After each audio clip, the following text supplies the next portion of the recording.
ఆ మలయపు గాలి రాత్రి వీచేసరికి అది ధ్వజస్తంభపు మువ్వలను తాకిందిట.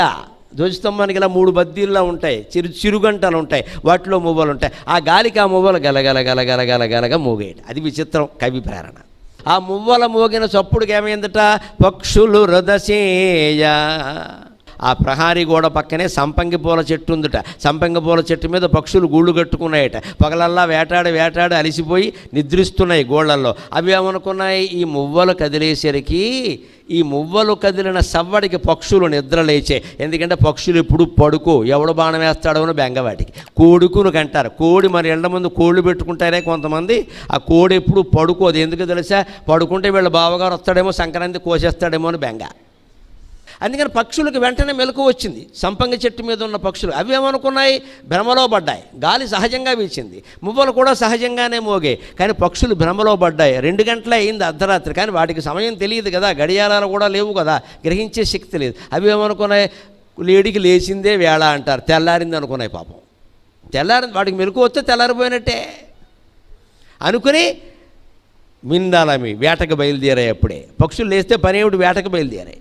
అంటే ఏదో మనం బయలుదేరదాం, 4 పక్షులు లేపేసి ఒక పక్షి ఎప్పుడు వేటకాడదు, దాని భయం దాంది. 10 పక్షులు నిద్ర లేపుతాయి. బిలబిల బిలబిల బిలబిల బిలబిల అని రెక్కలు అల్లార్చుకుంటూ వేటకు బయలుదేరితే ఆ రెక్కలు అల్లార్చిన చప్పుడు కిటికీలోంచి వినపడి ఆ గదిలో పడుకున్న దంపతులకి మెలకు వచ్చింది. వాళ్ళు కొత్త దంపతులు, ఒక రైతు కుటుంబం, కొత్త దంపతులు, పెళ్ళి 3 నెలల్లో 4 నెలల్లో. కానీ పడుకునేటప్పుడు ఏమైందంటే ఏదో చిన్న కోపం వచ్చింది.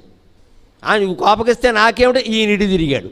ఆయన అడు తిరిగి ఈయన ఇటు తిరిగితే ఈ దేశంలో గాలి కూడా ఊరుకోదండి. గాలి వీచింది, పసిడి మువ్వలు కదిలాయి. వెంటనే పక్షులు లేచి వేటకు బయలుదేరాయి. బిల రెక్కలు అల్లారుతుంటే ఈ దంపతులకు మెలకు వచ్చింది, నిద్ర పట్టిన వాళ్ళకి. వెంటనే ఆడకూతురు అనుకుందట, ఏమిటో మొగాడా, నాకేదో కోపడతాడు, తప్పు పడకుండా ఉంటాడా, ఆయన మాత్రం ఏమన్నాడు, పని ఉంది కాబట్టి వెళ్ళొద్దన్నాడు, అంతే కదా. ఈ మాత్రం అప్పుడే పక్షులు బయలుదేరుతున్నాయి వేటకంటే తెల్లారిపోయి ఉంటుంది, బహుశా 4, 5 అయిపోతుంది. మళ్ళీ 5 అయిందంటే అత్తగారు వచ్చి తలుపు కొడుతుంది. మా కాలంలో కోడళ్ళు ఇలా లేరమ్మా అని ఓ రామాయణం మాట్లాడుతుంది. అక్కడ సుప్రభాతం, పొద్దున్నే ఎందుకు వచ్చిన గొడవ, ఆవిడతో తిట్లు నాకు అని. ఇంకా తెల్లారిపోతాం, త్వరలో తెల్లారితే మళ్ళీ మొగుడు దొరకడు, పొలం వెళ్ళిపోతాడో, మళ్ళీ సాయంత్రంగా రాడు.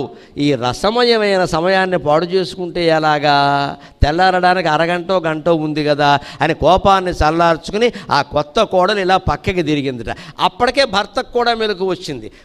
మేఘనని కూడుదురు అల్కలు తీరి దంపతులు. భర్త కూడా అనుకున్నట్ట, ఏదో ఆడది పుట్టింటికి ఎడతానని అడిగింది, ఇంకేమైనా కోపం, ఏమైనా కొనమందా తినమందా, ఏమడిగింది, వాళ్ళ అమ్మగారి మీద వాళ్ళకి మమకారం ఉండదా, ఇంటికి వెళ్ళి 5-6 నెలలు అయింది వెళ్ళదా, పంపిస్తే అయిపోయే, అనవసరంగా దీనికోసం కోప్పడి మంచి సమయాన్ని వృధా చేసుకుంటాం. మళ్ళీ తెల్లారితే నేను తట్టా పారా పట్టుకుని పొలం పోవాలి, మళ్ళీ భార్యతో ఆనందంగా గడిపేనాక సమయం వస్తుందా అని ఆ మగవాడు ఇటు తిరిగేట. ఈయన ఇటు తిరగడంలో ఆ ఇటు తిరగడంలో ఇద్దరు చేతులు చిటికిన వేళ్ళు కలుసుకున్నాయి. ఇక్కడ జరిగిన పరిణామం గమనించండి. ధర్మార్థ కామ మోక్షాలు 4 ఉన్నాయి ఇందులో. గాలి వీయడం ధర్మం, పక్షులు లేచి వేటకు బయలుదేరడం అర్థపురుషార్థం, సంపాదన. దంపతులు లేచి సమయాన్ని ఆనందంగా గడపడం కామపురుషార్థం. గుడి గంటల మువ్వలు మోగడం మోక్ష పురుషార్థం. ఈ 4గింటిని ఒక్క పద్యంలో ఇమిడించాడు.